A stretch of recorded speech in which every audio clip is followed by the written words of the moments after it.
তৃণমূল কংগ্রেসের সঙ্গে আজ থেকে সব সম্পর্ক ত্যাগ করলেন হাওড়া পুরসভার মুখ্য প্রশাসক সুজয় চক্রবর্তী। আজ থেকে তিনি বলেন, অনেক কষ্ট করে এতদিন হাওড়া পুরসভা চালিয়েছি, আর নয়। শুভেন্দু অধিকারীর আত্মসহায়ককে গুলি করে খুন করা হয়েছে, তার তদন্ত করা হোক।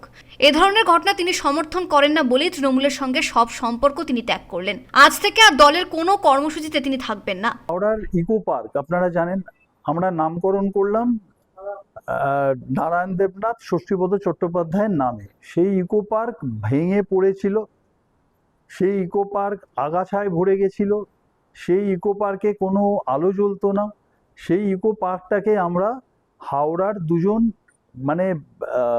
প্রণম্য ব্যক্তির নামে আমরা সেই পার্কটাকে করলাম। হঠাৎ করে সেই পার্কটা আমাদের কর্পোরেশনের হাত থেকে নিয়ে নেওয়া হলো। আমার তাতে কোনো অসুবিধা নেই, কর্পোরেশন থেকে যদি অন্য কোনো সংস্থা নিয়ে চালায়। কিন্তু আমরা কি দেখলাম, পার্কটা আবার ওখানে একটা বন জঙ্গলে এবং ওইখানে যত মদের আখড়া এইসব পরিণত হলো, যেটাকে আমরা পরিষ্কার করলাম। এলাকার ছোট ছোট বাচ্চারা ওই পার্কটায়, হাওড়ায় একটা বড় পার্ক নেই, এই কথা বারবার বলেছি। ওই পার্কটাকে আমরা সাজালে আজকে হাওড়ার কত বড় একটা অ্যাসেট হতো। সেই সাপোর্ট তো পেলামই না।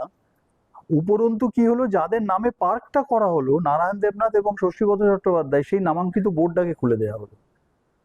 তো এগুলো একজন হাওড়ার মানুষ হিসাবে আমি ধরুন যে দলের সঙ্গে আছি, এটা এই কালচারের সাথে তো আমি মেলাতে পারছি না। এবং আমি আপনাকে বললাম যে আমাকে যে দায়িত্ব দেয়া হয়েছিল দল থেকে, আমি চেষ্টা করেছি, আপ্রাণ চেষ্টা করে গেছি যে যতটা পারা যায়, যতখানি সম্ভব। কিন্তু আমার নিজের লাইন অফ থটের সাথে এটা যাচ্ছিল না দীর্ঘদিন। আপনারা দেখেছেন, আমি নিজেই ওই জন্য নভেম্বর মাসের ইনফ্যাক্ট অক্টোবরের শেষে আমি নিজে পদত্যাগ করেছিলাম। তার কারণ হচ্ছে, আমি যখন নিজেকে মেলাতে পারছিলাম না, যখন আমি বুঝেছিলাম যে আমার পক্ষে এর সাথে অ্যাডজাস্ট করা সম্ভব হচ্ছে না। আর আমি ওখানে শুধু বসে থাকার জন্য যাইনি, আমি হাওড়ার জাস্ট কিছু ডেভেলপমেন্টের জন্য, যাতে মানুষের উন্নয়ন হয়, সেই জন্য গেছি। কিন্তু সেটা আমি যখন দেখলাম আমি আর করতে পারছি না, আমি সেই জন্য এক মুহূর্তও ভাবিনি, আমি সঙ্গে সঙ্গে পদত্যাগপত্র জমা দিয়ে চলে এসেছি। তো অতএব আমার সঙ্গে সেইভাবে সেই জায়গাটাও আর ছিল না। তো সেখান থেকে আমার মনে হলো যে আজকে যেহেতু আমি পতাকাটা নিয়েছি, তো আজকে সেটা মানুষকে জানানো উচিত যে এই মুহূর্তে কিন্তু আমি দলের সঙ্গে সম্পর্ক ছিন্ন করলাম।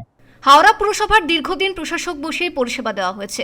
মুখ্য প্রশাসক বিজেপিতে যোগ দেবেন কিনা তা এখনো জানাননি। হাওড়া থেকে সুমন আদকের রিপোর্ট, পূবের কলম ডিজিটাল।